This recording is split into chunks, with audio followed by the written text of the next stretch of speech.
All right, welcome everybody to our latest Live Motocross podcast as we talk all things AMA Pro Motocross and MXGP with the great man Jason Thomas. Obviously, firstly, thank you to everyone for listening and supporting the site and these podcasts. We really appreciate it.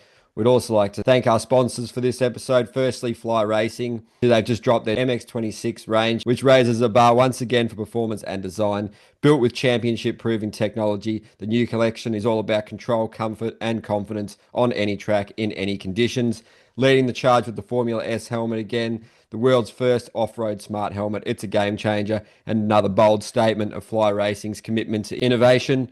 Ready to ride for the future? Go check out the full 2026 line at flyracing.com. Go check out your local dealer and obviously follow them on social media and cheer for all the athletes in the SMX and MXGP World Championships. Obviously, big shout out to Firepower Batteries too. Go check out them online and all their excellent offerings to joining forces with Club MX and many other heavy hitters in the industry. You know, their stuff's absolute class. So, onto the podcast now. Welcome, JT. It's been a pretty mental last week for you, mate. We spoke last week. You were getting ready for that Portland race, and you did Wugle, the Whole Shot Challenge, Fly Racing Launch, Pulp Show, flying to Europe, mate. No rest for the wicked, isn't it? Yeah, it's been a whirlwind. I feel like I'm on the backside of it now. I'm in Europe, settled, drive over to the track there and walk it tomorrow. But I'm here for the next I don't know, 10, 11 days, something like that. So looking forward to some time, as crazy as it sounds, some downtime here in Europe and enjoy myself, follow the Red Bull KTM DeCarli team around a little bit next week, and yeah, take in some culture, enjoy Europe a little bit. Oh, yeah, mate. Hopefully, it'll be good for you to catch up with BT, who's obviously been pretty regular on these. He's just been flat out. His young fella Jaggers racing in that 85 Euro Championship there. But yeah, hopefully now back in Europe, mate, the weather cooperates this time because it certainly didn't last time, did it, mate? Yeah, the Spain was not so good. If we could not have a repeat of that, we would be a pretty big step ahead. So I think we're going to be fine. Europe in the summer's pretty good time. I think, when I travel over here, there's so many Americans that are Europe bound for the summer just because the weather's more mild and it's a really nice time to kind of go sightseeing. So yes, I'm here to work, but I'm going to very much try to take in some other things as well. Try to enjoy myself a little bit too, because yeah, it's been a little bit crazy for me as of late, so I could use a little bit of a breather. Yeah, mate, well said. And then obviously once the pro motocross kicks off again, it'll be all systems go again till the end of the season, with the nations and everything, mate. So yeah, definitely enjoy it while you can because it won't last. It'll probably go by in a click of a fingers, mate. But yeah, talking a bit about Washougal, just your take on it all. It's one of those really awesome weekends on the calendar. Obviously, Fly Racing sponsor that one. The track's always brutal, like you were saying, the ruts, the shadows, the square edge bumps, the roost, the high speed. So, from your perspective, how did it shape up this year? The racing was pretty excellent again, mate, but it's always a challenge for the riders and not always one that gets looked forward to the most. Yeah, Washougal's an interesting one. I think for the average person that goes to the race, and with our company being based in the North Pacific Northwest in Boise, it's about a 6-hour drive, something like that. So you get a lot of people that go over there, and they'll spend several days, 4, 5, 6, 7 days on site, just enjoying their time. They'll race amateur day, they'll camp, they'll hang out. It is a wonderful thing for everyone in that aspect. I could not agree more with that take. But for the racers, for the pro guys, Washougal's a tough one. The track is not very forgiving. The traction is at a premium. You really kind of feel on edge all the time. And if you listen to anybody kind of talk about it, the first thing they'll say is you really have to be careful and respect that racetrack because it'll reach up and grab you when you're not expecting it. And I firmly believe that to be the case.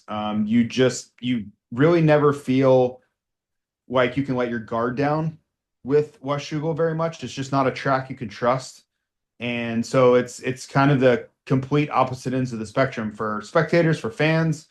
If you're just wanting to go visit and watch a race, it is spectacular. But for the pro guys, it's one that you just kind of like hold your breath until you get out of there. Yeah, you're mentioning about the you can't let your guard down. Pretty amazing Tomac running the scoop tire there, mate. Obviously, the starts were imperative for him, but it was really great to see him back at a level nearing his best and battling with a chance for the win. I guess you mentioned that was probably his best chance to get a win, so maybe that might be as good as it gets. But that risk reward balance is definitely imperative to weigh up at Washougal, isn't it, mate? But it was great to see Tomac back smiling and happy with the improvements, even though he's running that scoop, mate. Pretty impressive. It is. I can't imagine how he was just the traction levels like for him in the second moto. And I rode the bike that I did the whole shot challenge on with Steve Mathis on Sunday at the track, and it was much better traction than it was on Saturday afternoon because this is at like 11 a.m. and they had watered it. It was in really good condition, and I didn't have the works version of the scoop tire, but I had a production version. But it was really tough to ride, and little mistakes turned into big mistakes. If you weren't really careful with where you put your rear tire, it would step out really easily. And I talked to Kennard about this because he was riding the same bike. I actually borrowed the bike from Kennard on Sunday. And he's like, man, the works edition of this tire is you just have so much more feel, and it will roll, like the side knobs will roll a little bit and work with you, where this tire is much less conducive. And if it steps out, the side knobs are really hard, so they don't give at all. So it's just a harsher kind of just a harsher feel. You don't have as much traction. It's not as compliant with what you're trying to do. So I guess in the end, it probably was similar. He had a better tire. I had better track conditions, but it was the first time I'd really gotten any sense of what he's feeling on a racetrack, on a hard pack racetrack, trying to use that tire. And man, credit to him for being able to go that fast. But I also see why those other guys are like, no way. There's no way I would run that tire in these conditions.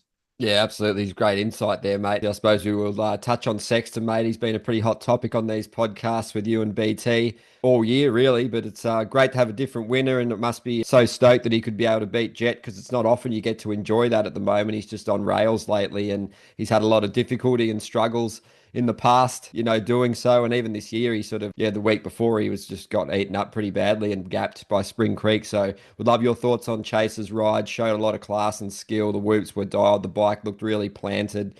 And I guess, he really just flexed his muscles on that surface, didn't he? And he's got a good bit of belief and confidence there. He won't be on that bike next year making another switch, which is an interesting topic in itself. But just your take on all things Chase. Yeah, it was an impressive day for him. He really needed this type of day. And I think he's one of the few guys that kind of genuinely enjoys Washougal as a racetrack. And on those days, you have to make the most of it. If you know that your biggest competitor is Jett, and you know that Washougal is not a track that he likes, he doesn't feel very confident on, you have to make the most of that. Like, you really have to kind of embrace that and lean into it. And I think he did a good job of that. As he got a whole shot in the first moto, he switched to those starting blocks, which I talked about on the broadcast. And those are the types of things you have to do. You have to put yourself in a really solid position and execute, and know that, when Jett was right behind him, you have to keep telling yourself in the moment, like, Jett doesn't like this track. Jett's not feeling comfortable. I can do this. I can do this. I can do this. And he did. He was unrelenting. And in the end, Jett made the critical mistake and Chase didn't. So to me, Chase is always capable. It's just, is he going to actually live up to what his potential is or not? And I think this particular race at Washougal was the first time he's lived up to his potential since, I would say, the end of Supercross.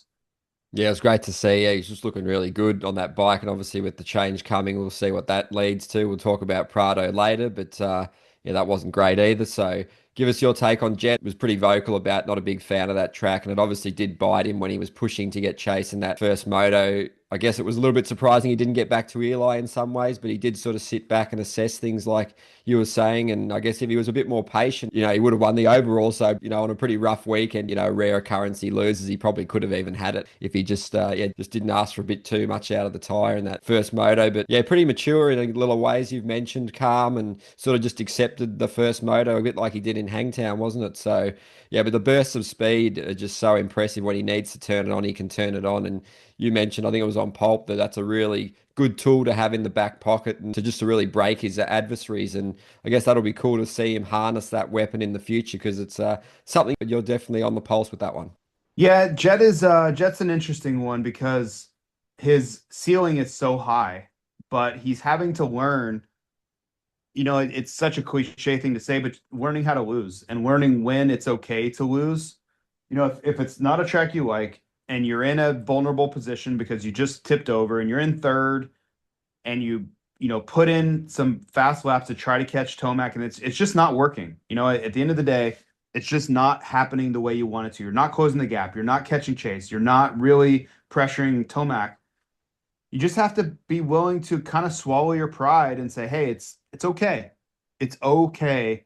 I don't have to win every single time, because at the end of the day, when you look back on what happened at Wugle, he went 3-1. And yeah, he didn't win the overall. Fine. But guess what did happen? He extended his points lead. Sexton's not even in this championship. So I believe, anytime you go into a day, you race and then you leave, and your points lead is bigger than it was when you leave, that's a win. And there's so much, I think, wisdom and there's so much to be gained from viewing things the right way, but it's something that is really hard to do unless, as you mature, it becomes more easy. You're able to see things in a different light. But right now, I believe that every time Jett doesn't win, he feels like he let everybody down. Like he feels like he failed if he didn't win. And that's fine. There's a lot of guys that, have felt that, and that's a normal thing for as much success as Jett has had. But being able to swallow that and just say, it's okay. I'm going to win a lot again. I'm going to win this championship. And I won the second moto. Just let it be. Be mature, be gracious, congratulate Chase.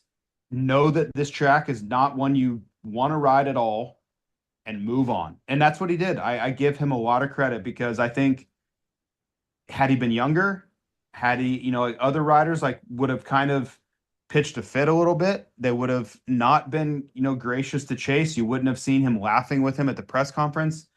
So I like to see the maturity steps off the bike, on the bike too. Like, for him to settle in that moment took maturity. And then the way he handled himself off the bike afterwards showed a lot of maturity, because make no mistake, these guys have a ton of ego. Like, that is a prerequisite to be as good as these guys are, is to have ego. But how you handle yourself or how you carry yourself and let that ego either kind of steer the ship, and is the ego in charge of your demeanor, or are you in control of your ego and you can understand that when the gate drops, it's on, and you are going to try to establish yourself as the best guy in the world. But when you're not racing, like, hey, this isn't the time. You're not racing anymore. Like, you understand that now you're a representative of all these sponsors and all these fans that love you.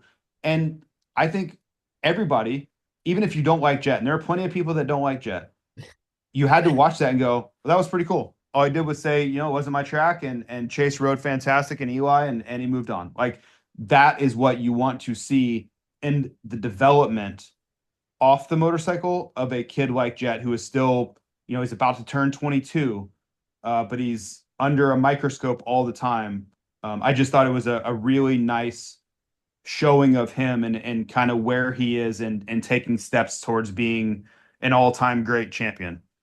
That's an excellent analysis of the situation there, mate. I guess a lot of those interviews you do as well, you see it's like heat of the moment, the podiums, emotions and tension can be a bit high. And for him to flip the switch pretty impressively into, that sort of laughable Jett mode is pretty impressive and deserves a lot of credit, I guess. And Hunter, obviously, if you sort of transfer that to him, he's always sort of the consummate professional, can be a bit spiky, but that's just how he is. He's pretty honest and blunt, like a lot of Aussies, but he was pretty, not comfortable there as well, doesn't like that track. And not often he doesn't get a moto podium.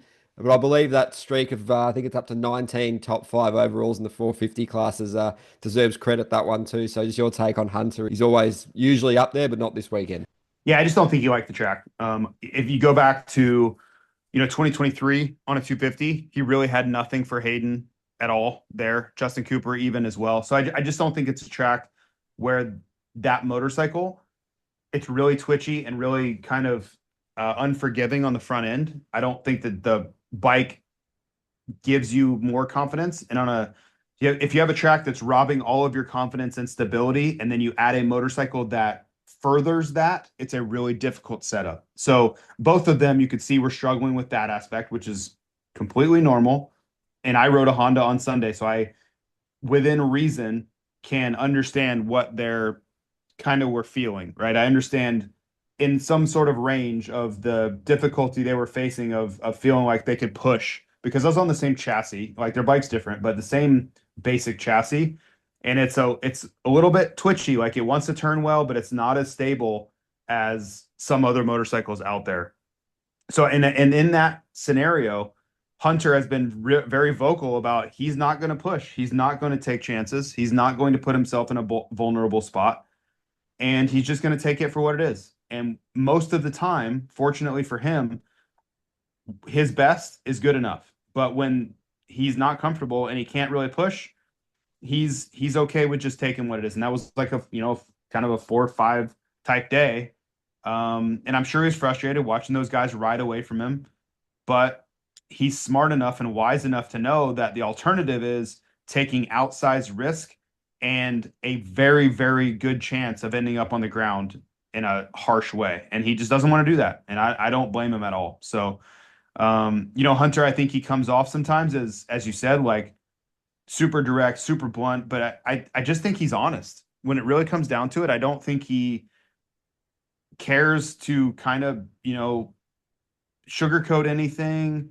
He's just going to tell you what's on his mind. And, especially American culture, like there's a lot of people kind of like tell you a little bit, but they don't say a lot. And it's a lot of just, I don't know, just a lot of diversion. And I don't think he really buys into that at all. Like I asked him, hey, at Millville, you're riding incredibly well. Like, and he's, what do you need to do better? And she's like, just go faster. Like there's just no pretense at all. Like he just doesn't have any, and that's great. I just think you have to understand he's not trying to be arrogant or anything other than he's just trying to tell you exactly what's happening without any sort of pretense covering anything up or hiding anything at all. It's just, this is the truth. This is what it is.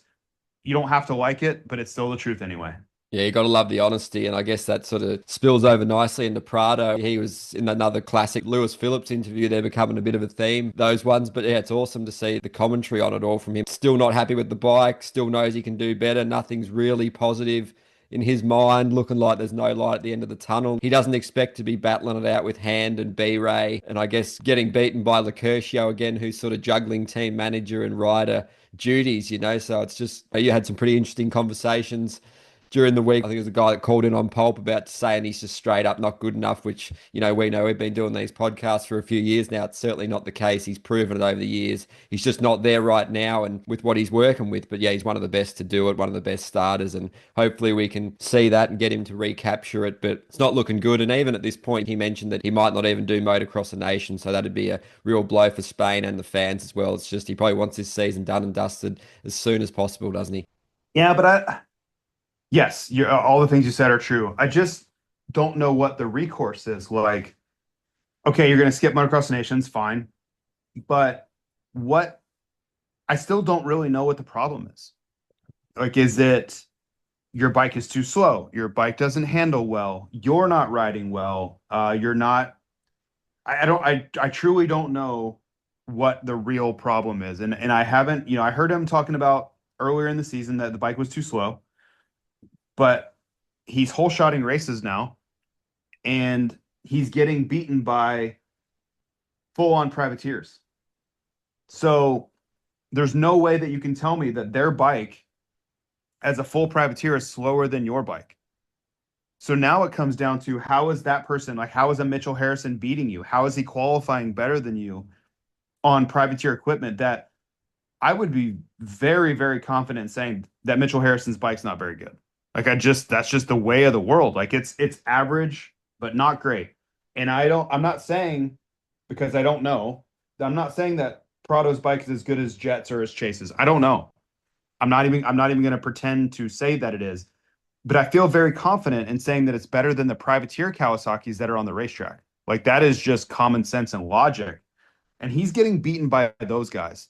So now you have a problem that he's finishing poorly enough that he can't even point to the comparative factory teams anymore, because anybody on his team, his bosses, whoever at Kawasaki would just say, well, that's fine. Do you want us to go grab that privateer bike over there that's basically stock? Because that guy just beat you.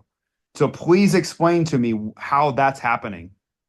And you're blaming us for that. Like that's his real problem now. That it's devolved into that. Because before he was getting like 5, 6, 7, and he was battling with like Webb, Anderson, all on factory equipment, all really respected former champions. It's not great, but at least you can just say, well, he's battling with really good guys, and he can say the bike's not very good. Now you're getting beat by guys that have no business anywhere near you. Like you're getting passed by Guillaume on a bone stock bike. You're getting passed by privateer guys on the same brand you're on. That is troublesome to me. And I just really struggle to find like the answer to what's going to fix this. I truly don't know. If you can't diagnose the problem, how are you supposed to ever come up with a solution? That's step one, is identifying the problem. And if maybe they know, maybe they're just not talking about it, but I haven't heard him. I've heard him in some really candid interviews, and he really hasn't said where what's the specific thing that you're struggling with specifically. Because on the bikes that I've ridden that were not conducive to me doing well, I could tell you immediately what was wrong. I couldn't do anything to fix it. It was a chassis thing, like the frame, way too much weight on the front, like whatever. I still haven't heard that. I haven't heard one time, hey, this is where we're having an issue. If I could ever figure out how to unwind or remedy this, it would be a lot better. The simple answer is, I don't think he knows. I do not think he knows exactly what the problem is. And that's maybe the biggest problem of all. Yeah, it's well said, mate. It seems like he's quite confident that it's not him is the problem. Yep. So that's on the 100%. fitness is fine and all that kind of thing. And it's been a pretty rough trot for Kawasaki, especially in that 450 class with Anderson now done there and Prado not going to plan. It'll be interesting to hear your take when you go to the GPs. Obviously, very different setup and program, but just see what Antti and the Kawasaki team think over there. Fevra is obviously the MXGP points leader, so be interesting conversations all about Prado over there. You'll be having too.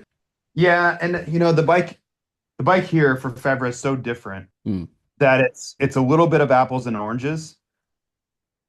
But it's, again, I just don't even think that earlier in the season it wasn't such a big deal. I'd be like, yeah, he's not riding very well. When you're in 20th in the second moto and you just can't do anything about it, that's not good. Like, yeah, I understand it was dusty and the track's tricky and whatever, but if you were going to tell me that the track had really deteriorated and was sketchy, I would say that the GP guys would be better at that. They ride those tracks way more often than Americans do. So I would have thought that would actually help him versus hurt him. So really nothing to me adds up or makes a lot of sense, for him to get good starts and just get shuffled back. I don't get it. Like I don't get it. It's not getting better. If anything, it's getting worse. Yeah, absolutely, mate. It's a definite head scratcher. I guess we'll touch on the 250 class now. Obviously, Joe Shimoda, massive performance again. Probably should have had, the last 3 wins. One at Redbud, then the rear brake went out when he was in a position to get the overall at Spring Creek. And he's just really on a massive upward trajectory at the moment. We know he's got this. After a recent podcast, Joe Cancelleri, his fitness trainer who also works with Ryder D, reached out and just said thanks for the words on Joe. Really cool to see what he's doing. His fitness is elite. We've spoken about that. Seems to be getting really strong as well. Talking about that man strength now, he's really coming into, maturing as an athlete and into that frame as well. So as you said, mate, he showed up and seized the moment. So he's looking good. And you mentioned a good point on your podcast that just the way he was assessing threat and finding the right moment to push and ramp up the intensity and sort of balance the energy preservation. It all looks pretty good for Joe, and it was a class act on the weekend, wasn't it? Yeah, it looks great. I love what I see from Joe. And all things being equal, everybody's healthy. Is he better than Hayden? No, I don't believe so. I think we've seen plenty of times this season that Hayden's just a little better than him, and that's okay. But for Joe, he's in a contract year. He's trying to cement himself moving forward. And next summer, Hayden won't be here. So I think it really looks positive for Hayden or for Joe, sorry. And Lars Lindstrom was on the Pulp Show on Monday, and he was very honest about just saying like, "Hey, our goal is for Joe, who is a Japanese-born rider, to win a championship, which has never been done by a Japanese rider." So for Honda HRC to win a championship with a Japanese-born rider would be a huge thing. That's a huge deal for them. And I like the way they're framing that. And if you had to look across the spectrum, like Cole Davies should be fantastic in Supercross next year. We really haven't seen what he can or can't do in Pro Motocross yet, so it's kind of a little bit of uncertainty there. But you have to like Joe's chances. Like when you're looking at everybody else, like I don't see anybody that's, especially in Pro Motocross. Hymas will be great, but he has not proven that he can stay healthy. I think Joe would likely be the favorite. And then in Supercross, I think he's as good as anybody else. He needs to figure out his starts, but I mean, he won the opening round. Who's to say it wouldn't have gone much differently had he not had his fingers broken at the second round? So I really like the trajectory here for Joe. I think it's he's building and getting better, and I think he's about to have a breakthrough, especially when Hayden kind of turns the page here. Yeah, and you fully expect him to stay with Honda. Hopefully he makes that decision. And like we said, obviously he's got a 450 step in mind. And then BT said, well, if it's factory HRC Japanese rider, they should definitely make that third seat available for someone like Joe Shimoda. So that's definitely one to watch. The 450 one in the future, and just who he's going to be riding for next year in the immediate future will be interesting to see. Surely Honda is staying. Is that what you're hearing? Well, I don't know for sure that he's staying. I think there's a really good chance, but I'm kind of looking at that vacant KTM 250 that Tom Vial is going to leave there, and somebody's got to ride that. That's a really coveted spot. And if you're Joe and you're looking at the full picture, you're like, okay, Tomac's going to be around for a bit, then he's going to retire.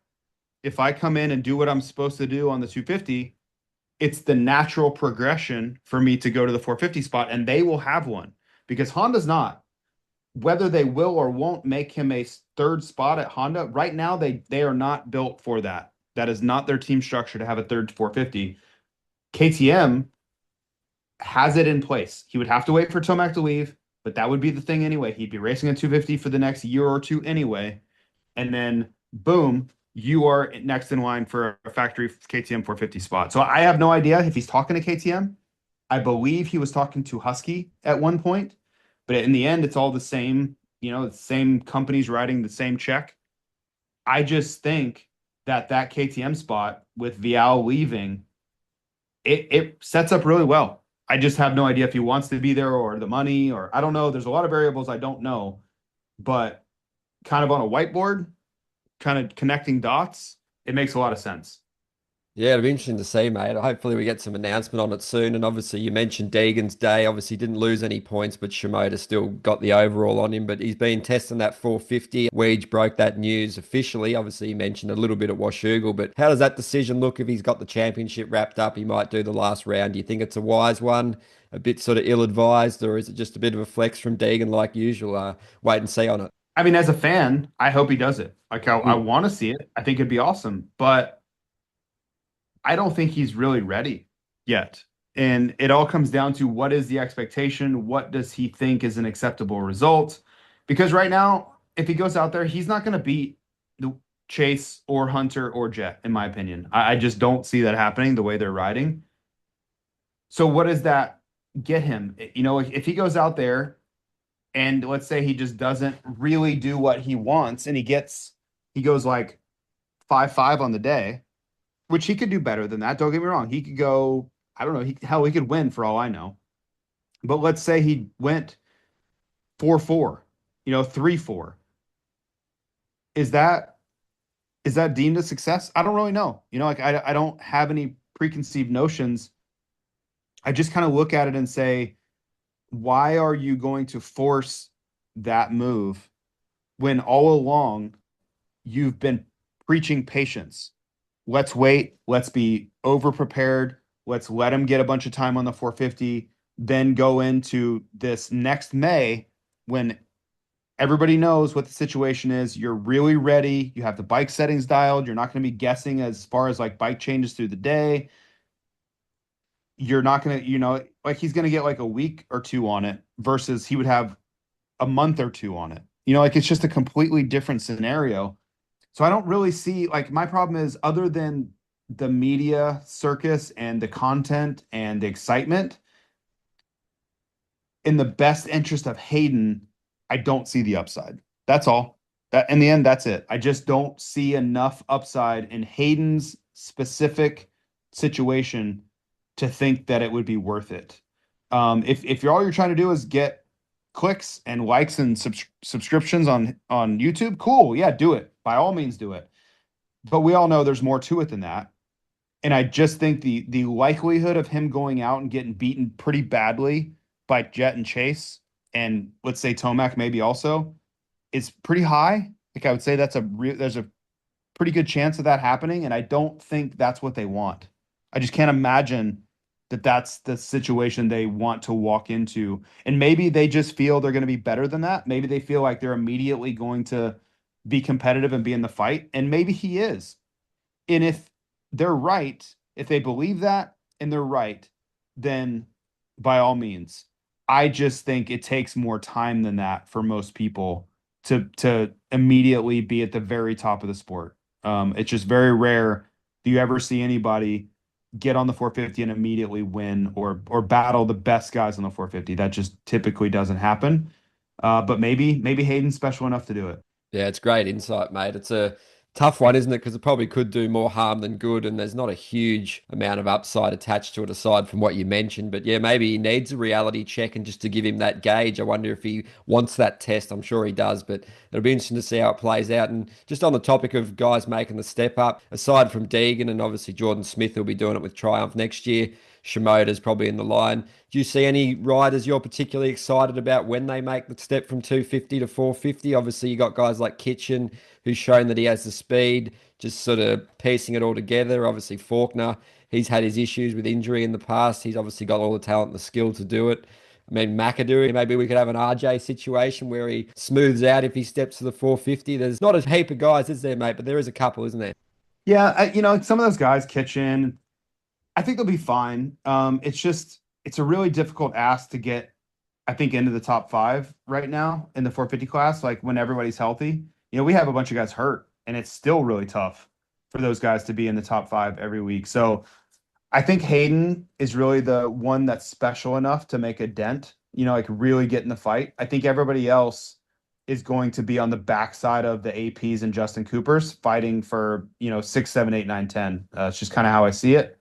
You have to be a pretty special talent to beat those guys, because you think about the guys we're missing, the Roxons and Andersons and all those guys, they would be filling in 5 through 10, and it's still a kind of a murderer's row to get into the top 5, even as it is. Yeah, it's no easy ask, that's for sure, mate. And obviously, as you look into, some more, Marchbanks has already done the 450 sort of step, and obviously he's coming together really well. I think it was his first 250 overall podium on the weekend. If he could just get a start, he'd be doing great things. But is there any movement on his PC future, mate? We're thinking he'll stay, not completely sure.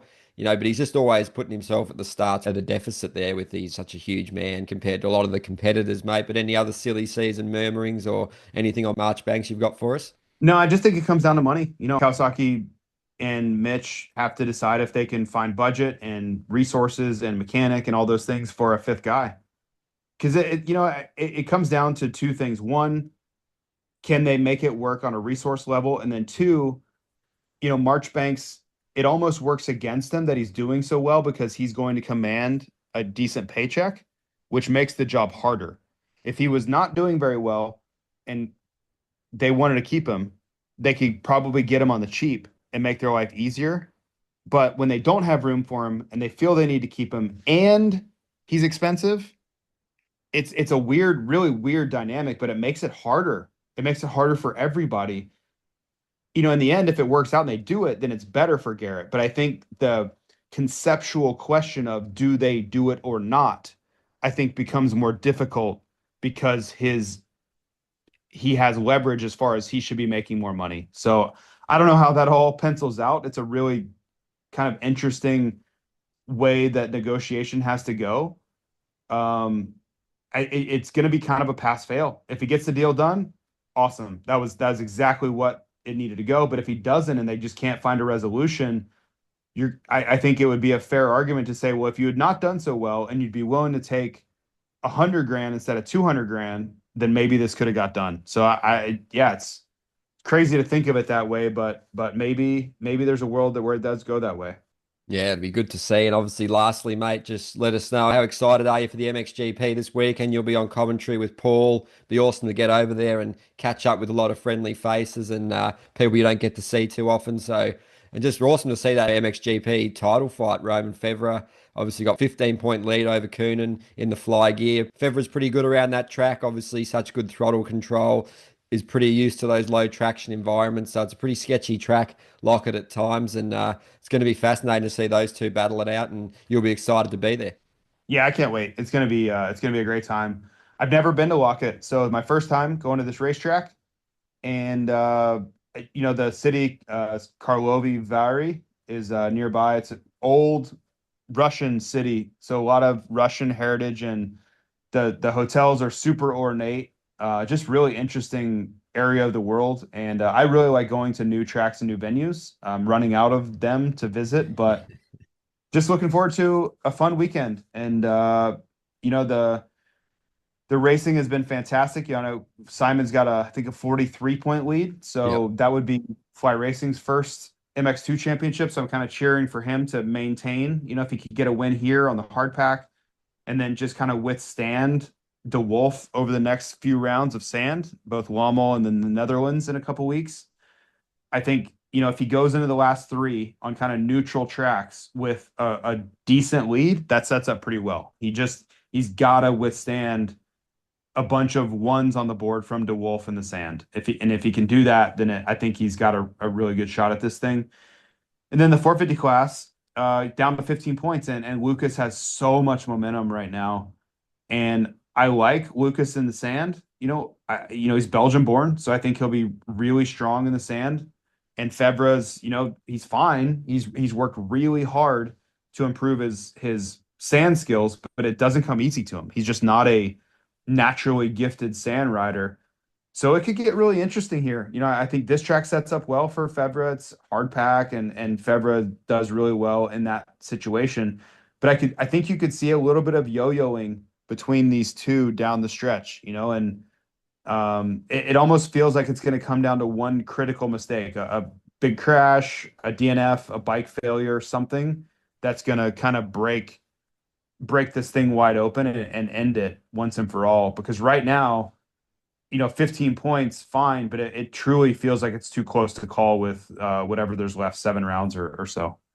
Yeah, it's shaping up really well, and potentially Fly Racing could win both of those titles there, mate, which would be a dream year. Obviously, with Cooper Webb already getting the Supercross, it's already amazing. So, just going to be awesome, mate. I'll have a great time. And just any final thoughts, anything regarding Fly, the week ahead in Europe? Loretta's is coming up too, mate. So the motocross calendar's just ramping up, isn't it? Yeah, it's gonna be an interesting time, and I'm really looking forward to Lommel next weekend. For those who haven't been, it's basically the networking GP of the year. Like, all the Americans come over because we're off, so they're working on teams and riders and just kind of getting the lay of the land for MXGP. And there's a lot happening. It sounds like maybe Hurlings and Vial are going to end up at Honda HRC. Sounds like Tim Geiser is going to be at Yamaha. So a lot of things are starting to take shape here pretty quickly. A lot of moving and shaking, and I mean, this is probably the most moving around of the very top end riders that we've maybe seen ever. You don't really see the championship level guys switching teams more than maybe like once, one guy per season, and we're getting multiple all in the same year going into 2026. So should be a lot of just a lot to kind of talk through and listen to people and hear next weekend. And yeah, just bench racing extraordinary weekend for that next weekend. No, it'll be awesome, mate. You'll have a blast. And yeah, thanks again for taking the time in the schedule to join us on this one. And obviously, huge shout out to Fly Racing. Go check out their 2026 range. Absolutely excellent. The crew have hit it out of the park there, mate. So brilliant stuff. And obviously, Firepower batteries too. Go check out all their excellent offerings as well. That's been the latest Live Motocross podcast with Jason Thomas. Thanks again for taking the time. All the best for the weekend. It should be a cracker. Thanks. Appreciate it. No worries, mate. Have a good one.